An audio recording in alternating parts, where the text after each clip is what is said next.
আজকের মালদা স্কুলের ক্লাস হচ্ছে প্রেজেন্ট পারফেক্ট কন্টিনিউয়াস টেন্সকে নিয়ে। তাহলে আজকে আমরা জানব প্রেজেন্ট পারফেক্ট কন্টিনিউয়াস টেন্স সম্পর্কে। প্রথমে আমরা জানব প্রেজেন্ট পারফেক্ট কন্টিনিউয়াস টেন্স কাকে বলে, তারপরে এর বাংলা অর্থ জানব, প্রেজেন্ট পারফেক্ট কন্টিনিউয়াস টেন্সের গঠন কি, ভার্বের কোন ফর্ম এখানে ব্যবহার করা হয়, আর কিছু উদাহরণ দেখব। তারপরে আমরা দেখব কিভাবে ইংরেজি থেকে বাংলায় ট্রান্সলেশন করা যায় এবং বাংলা থেকে ইংরেজিতে কিভাবে ট্রান্সলেশন করা যায়। চলো তাহলে আমরা শুরু করি। এখানে আমরা দেখতে পাচ্ছি প্রেজেন্ট পারফেক্ট কন্টিনিউয়াস টেন্স, যার বাংলা অর্থ হচ্ছে পুরাঘটিত বর্তমান কাল। প্রেজেন্ট পারফেক্ট টেন্স কোনটা হবে? যে কাজটা অতীতে শুরু হয়েছে কিন্তু সেটা বর্তমানে চলছে, সেই সেন্টেন্সগুলো প্রেজেন্ট পারফেক্ট টেন্স এ হবে। প্রেজেন্ট পারফেক্ট টেন্সের গঠন হচ্ছে সাবজেক্ট প্লাস হ্যাভ হ্যাজের মধ্যে একটা প্লাস বিন বসবে প্লাস ভি ওয়ানের সঙ্গে আইএনজি, অর্থাৎ ভার্বের প্রেজেন্ট ফর্মের সঙ্গে আইএনজি। এবার আমরা দেখব ভার্বের প্রেজেন্ট ফর্মের সঙ্গে আইএনজি কোনটা। অর্থাৎ আমরা যদি এখানে দুটি ভার্বের উদাহরণ দেওয়া আছে, গো যেটার ভি ওয়ান অর্থাৎ প্রেজেন্ট ফর্ম হচ্ছে গো, যার অর্থ হচ্ছে যাওয়া, এর পাস্ট ফর্ম হচ্ছে ওয়েন্ট, আর পাস্ট পার্টিসিপল ফর্ম অর্থাৎ যেটাকে সংক্ষেপে ভি3 বলা হয় সেটা হচ্ছে গান, আর প্রেজেন্ট ফর্মের সঙ্গে আইএনজি অর্থাৎ গোয়িং হবে। তাহলে এখানে অর্থাৎ প্রেজেন্ট পারফেক্ট কন্টিনিউয়াস টেন্সে ভি1 প্লাস আইএনজি বলতে ভার্বের প্রেজেন্ট ফর্মের সঙ্গে আইএনজি ব্যবহার করা হবে। অর্থাৎ এখানে ভার্বের প্রেজেন্ট ফর্ম ছিল গো, তার সঙ্গে আইএনজি। তাহলে গঠন আরেকটা এখানে উদাহরণ দেওয়া আছে, সেটা হচ্ছে প্লে এর বাংলা অর্থ হচ্ছে খেলা করা, পাস্ট ফর্ম হচ্ছে প্লেড, পাস্ট পার্টিসিপল ফর্ম হচ্ছে প্লেড, আর প্রেজেন্ট ফর্মের সঙ্গে আইএনজি যুক্ত করলে হবে প্লেইং। চলো আমরা কিছু এক্সাম্পল দেখি, উদাহরণ দেখি।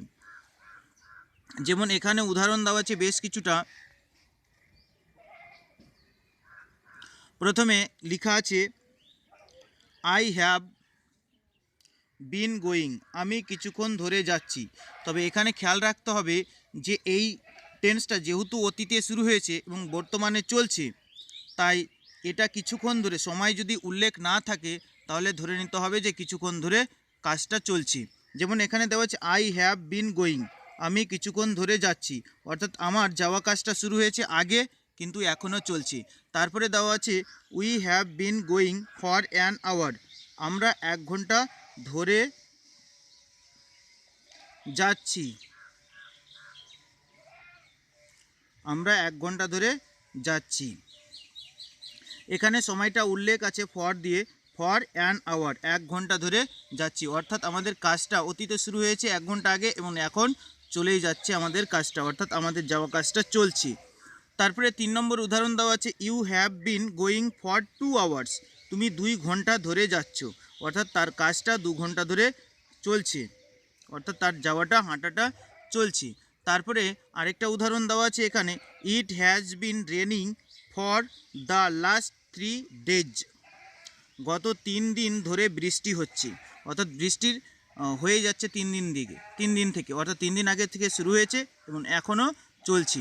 তারপরে আরেকটা শেষ উদাহরণ দেওয়া আছে দে হ্যাভ বিন প্লেয়িং, তারা কিছুক্ষণ ধরে খেলছে। এখানে কিন্তু সময়ের উল্লেখ নেই, না থাকার জন্য কি ধরে নিতে হবে? কিছুক্ষণ ধরে। এবার আমরা দেখব কিছু এক্সারসাইজ। যেমন এখানে দুটো এক্সারসাইজ দেওয়া আছে, সে 5 ঘন্টা ধরে ঘুমাচ্ছে, তাহলে তার ঘুমানোর কাজটা 5 ঘন্টা ধরে চলছে। তাহলে এখানে সাবজেক্ট কি হবে? সে, তাহলে কি হবে? হি অর সি, হি অথবা সি। তারপরে আমরা গঠন অনুযায়ী কী বসাবো এখানে?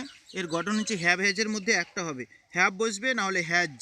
তাহলে এখানে সাবজেক্ট হি বা সি, তাহলে এর হেল্পিং ভার্বটা কি বসবে? হ্যাভ না হ্যাজ। এটা যেহেতু হি বা she third person singular number, তাই এখানে হেল্পিং ভার্বটা বসবে হ্যাজ। তাহলে হি হ্যাজ, তার সঙ্গে বিন ছিল BEEN বিন, তাহলে হি হ্যাজ বিন। তারপরে এখানে মেন ভার্ব আছে ঘুমাচ্ছে, তাহলে কি হবে? হি হ্যাজ বিন স্লিপিং, স্লিপের অর্থ ঘুমানো, তার সঙ্গে আইএনজি স্লিপিং, তাহলে হি হ্যাজ বিন স্লিপিং কত সময় ধরে? 5 ঘন্টা ধরে।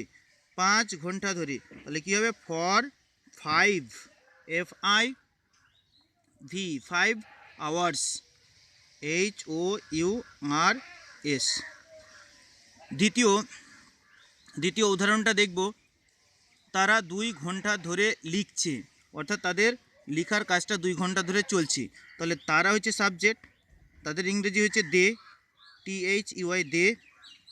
আর দে সাবজেক্ট হলে হ্যাভ হ্যাজের মধ্যে কী বসবে, হ্যাভ, এটা প্লুরাল, দে হ্যাভ।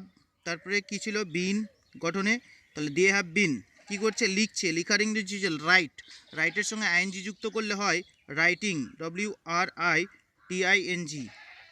তাহলে দে হ্যাভ বিন রাইটিং কত সময় ধরে, 2 ঘন্টা, ফর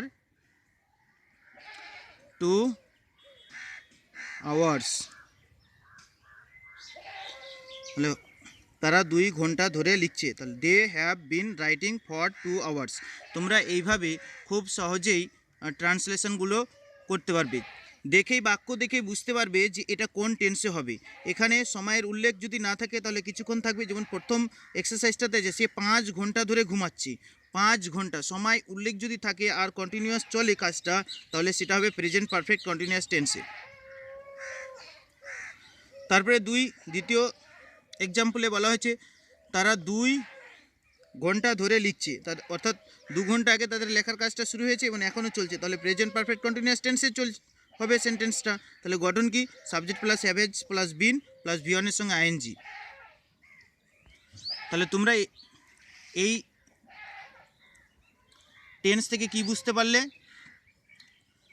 যে প্রেজেন্ট পারফেক্ট টেন্স কি, তার অর্থ কি, গঠন কি, ভার্বের কোন ফর্মটা এখানে ব্যবহার করা হয়, আর কিভাবে বাংলা থেকে ইংরেজিতে ট্রান্সলেশন করা যায়, আর ইংরেজি থেকে বাংলাতে কিভাবে ট্রান্সলেশন করা যায়।